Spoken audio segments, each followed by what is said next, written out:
What's up guys, and welcome to the channel. Today I'm going to be giving you an up-close look at the Samson MediaOne MX5BT powered studio monitors.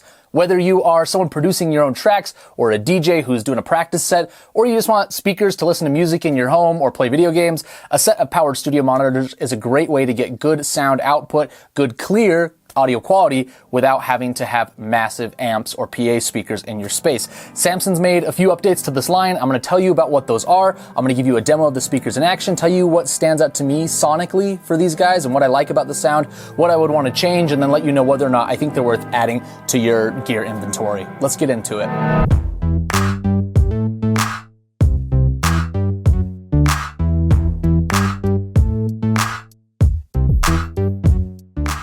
So I have reviewed some of Samson's powered studio monitors in the past. Go watch that video if you haven't seen it yet. But as far as updates for these guys, there are a few key things to know. The big one is the power. They have doubled the amplifier power in these from 40 to 80 watts. And I preach over and over that watts are not an indicator of volume. But in the case of doubling your amplifier power, you should get a noticeable increase in volume, and on these guys you definitely do.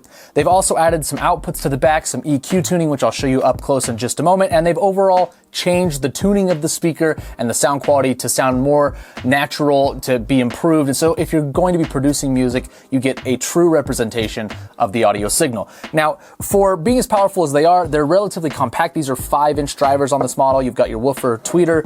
You do have a little volume knob here where you can adjust your output, as well as a headphone jack and a little indicator light. I'll turn the camera around, or I'll turn the speakers around, I should say, and zoom the camera in so you can see what's going on the back of these guys.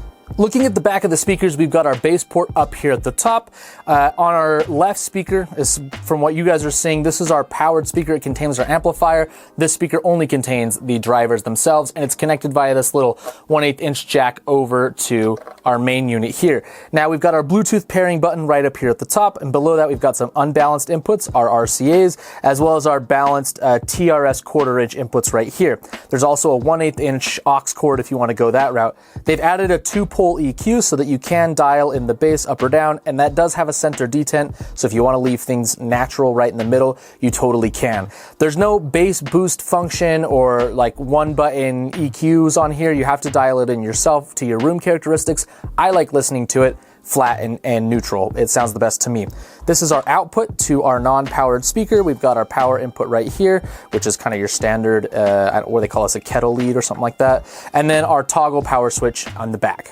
Now that you've seen them up close, we will do a quick sound demo, but keep in mind that I don't like to do these because I'm just going to play some royalty-free tracks that you probably don't know, so I don't get hit with the copyright match. Also, by the time this gets recorded and uploaded and goes through my camera and is edited and put on YouTube and compressed and comes out your headphones, it's not going to be how they truly sound, but you'll at least get an idea of the tonal range of these things, how low can they go, what does the sound like in general, and I'm going to keep everything at unity, no EQ adjustments, and the volume just at kind of a comfortable near-field listening level. Okay, so for our sound demo, you can see the indicator. Where's my hand? There you go. Indicator light down there is on. We're going to have these, again, kind of a comfortable near-field volume, around 50%. Now I'm just going to play some royalty-free tracks for y'all.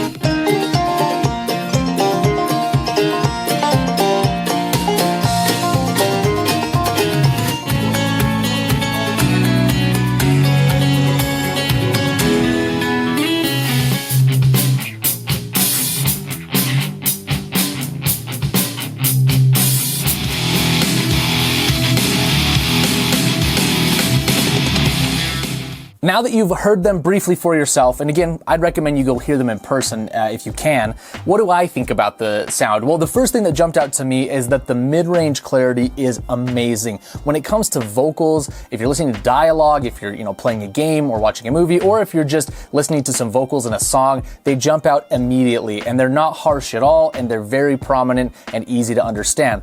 The bass extension is good for a 5-inch woofer. I would say if you want to do some EDM, some hip-hop, if you're doing any sort sort of mixing with a lot of low end, I would add a subwoofer, hopefully with its own crossover, so you can just have these handle just the low mids or mids and up. But with that being said, they do function well for any sort of instrumental stuff. If you're just, your lowest instrument's a bass guitar or a bass drum, I think that'll be fine. But whenever you can add a sub, I just am a proponent of that in general. For music playback, they sound excellent. The sound is not colored at all, so if you're someone that enjoys like a warmer tone, or you like the smiley face EQ that a lot of people do, you may have to add that yourself. Luckily, you do have some tone controls on the back, so you can boost your bass a little, pull back your highs if that's your preference. For being a ported design, they are relatively tight in the bass department. I'm pretty happy with how the low end sounds. And control-wise, you've got a lot of options. If you're just doing casual playback, connect via Bluetooth. If you want to hook this up to some studio gear, you have those new 1/4 inch inputs as well as the RCAs. So all of those are available as options.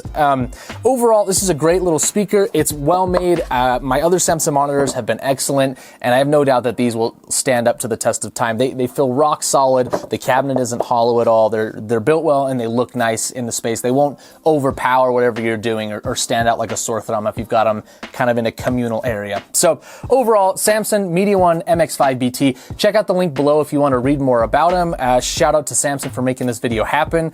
If you want to check out some of the other models that they have available, you can probably find them down there as well. And if you're not already, I'd love to have you as a subscriber of the channel. I'm going to have more DJ, audio, lighting content coming your way, which you don't want to miss. Ring the notification bell so you get notified when they come out. Leave a comment on your thoughts of the MX5BT or any other studio monitors that you like, so other people can kind of see your thoughts, and like the video if you enjoyed what you saw. Thanks so much for being here today, guys, and I will see you next time.